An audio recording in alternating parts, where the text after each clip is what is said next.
கருத்து கணிப்பினுடைய முடிவுகள் வந்து உங்களுக்கு எப்படி இருக்குங்க சார்?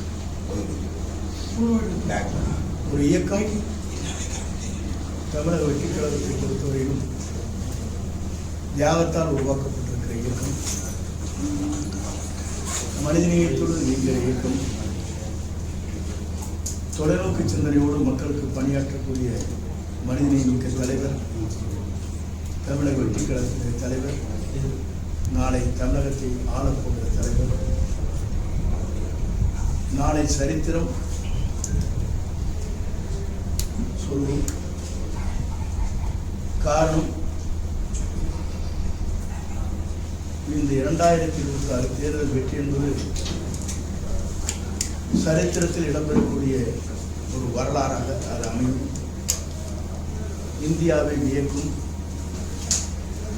தமிழக மக்கள் அனைவரும் மகிழ்ச்சியோடு வாழ்கிற காலமாக அது அமையும்.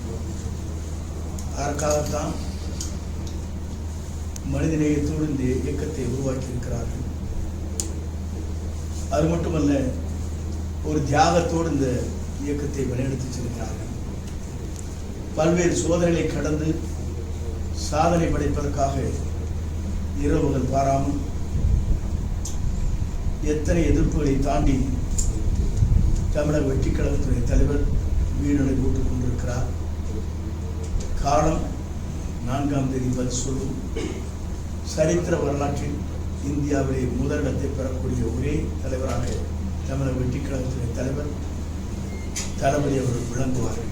தேர்தலுக்கு பிந்தைய கணக்கு விளங்குவார்கள். சர்வத்தையும் கற்றுக்கொள்ள வேண்டும். ஆனால் கர்வத்தை, சுயநலத்தை கற்றுக்கொள்கிற எந்த இயக்கங்களாக இருந்தாலும் அந்த சாம்ராஜ்யம் அழிவதை எவராலும் தடுக்க முடியாது. தேர்தலுக்கு பிந்தைய கருத்து கணிப்பு நடத்திய ஒரு 8 நிறுவனங்களில் 6 நிறுவனங்கள் வந்து திமுக தான் ஆட்சி அமைக்கும்னு போட்டிருக்காங்க. ஒரே ஒரு நிறுவனம் தான் தாவேகா வந்து ஆட்சி அமைக்கும்னு போட்டிருக்காங்க. 2 நிறுவனம் வந்து அதிமுக குறிப்பிட்டிருக்காங்க. இந்த கருத்து கணிப்புகள் நீங்கள் எப்படி பார்த்துக்கிறீங்க? என்னை பொறுத்தவரை மக்கள் கருத்து கணிப்பு தெளிவாக இருக்கிறது. உங்கள் வீட்டிலே உங்களை கேட்காமலே விசில போட்டு போட்டிருக்கிறாங்க. உங்களுக்கு தெரியும். நீங்கள் எங்கே போட்ட என்பது உங்களுக்கு தான் தெரியும்.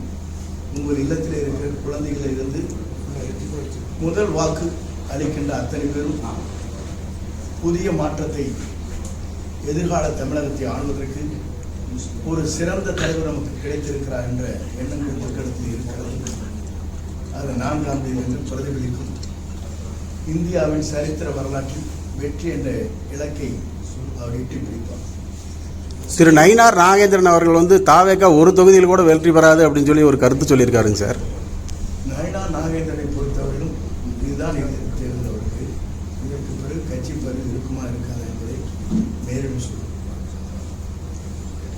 திரு இளையராஜா இளையராஜா வந்து நேற்று ஒரு சமூக வலைத்தளங்களில் வந்து விஜய் அவர்கள் நடித்த ஒரு படத்தினுடைய பாடல்களை வந்து போட்டிருக்காரு. அதில் வந்து சின்ன தம்பி உன்னை நம்பி இந்த நாடு காத்திருக்கு அப்படின்னு சொல்லிட்டு ஒரு பதிவை வந்து அவர் போட்டிருக்காருங்க சார். எல்லோருமே மனம் திறந்து நம்முடைய தமிழக வெற்றிக் கழகத்தின் தலைவர் தமிழகத்தை ஆள வேண்டும் என்ற நோக்கம்தான் இந்த இசை கற்று வெளியிடப்பட்டிருக்கிறது. அது மக்களுடைய பிரதிபலிப்பு.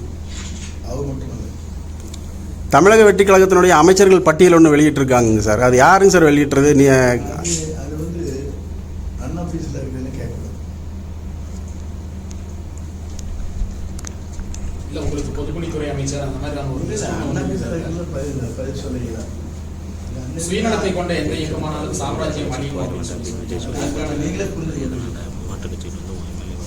சுயநலம் எப்போதுமே உங்களுக்கு தெரியும்.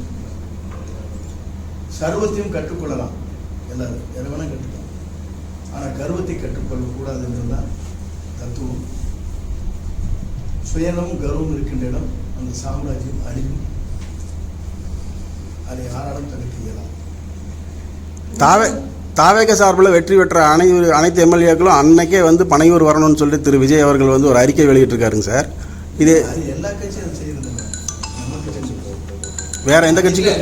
அனைத்து கட்சியும் இது தொடர்ந்து நடைபெறக்கூடிய ஒன்று. நாங்கள் ரிசர்ச் 22 நாள் தெரியாது நமக்கு. இல்லை, அந்த மாதிரி போயிடக்கூடாது. இல்லை, அந்த மாதிரி போயிருக்காங்க. எங்களிடத்தில் இருப்பவர் தெளிவாக இருக்கிறார். தெளிவாக மட்டுமல்ல, அவருக்காக உயிரை தியாகம் செய்வதற்கு தயாராக இருக்கிறார். இது உலக வரலாற்றில் நான் முன்னால் இருந்த 2 தலைவருக்கு பிறகு இவரைத்தான் காணுகிறேன். நேற்று திரு வைகோ அவர்கள் கூட சொல்லியிருக்காரு, இளம் தலைமுறை வாக்காளர்கள் வந்து அதிகமாக தாவேக்காவை தான் ஆதரிச்சிருக்காங்க, ஆச்சரியப்படும் முடிவுகள்லாம் வெளிவரும் அப்படின்னு சொல்லியிருக்காருங்க சார் திரு வைகோ. உண்மையிலேயே மனந்திறந்து அவர் சொல்லியிருக்கிறார். அதுக்கு பாராட்டு. ஒருவேளை பெரும்பான்மை கிடைக்காத பட்சத்தில் அதிமுக கூட்டணிக்கு வாய்ப்பு இருக்கா? பெரும்பான்மை என்கிற இன்னைக்கு 180 200 சீட்டுகள் நாங்கள் வெற்றி பெறுவோம். அதுதான் இந்த தமிழ்நாட்டினுடைய இலக்காக இருக்கிறது, மக்களுடைய மனநிலை இருக்கிறது. நேற்றையும் கூட நான் ஒரு மாலுக்கு சென்றேன். ஒரு 100கணக்கான பேர் வரவேற்பு பேசினார்கள். விமானத்திலே வருகிற போதும் ஒரு 10-15 பேர் படம் எடுத்தார்கள். வந்து செய்திருக்கிறது. இதெல்லாம் வியக்கத்தக்க ஒன்று. இதுவரையும் நான் காணாத ஒரு காட்சியை கண்டேன். நன்றி.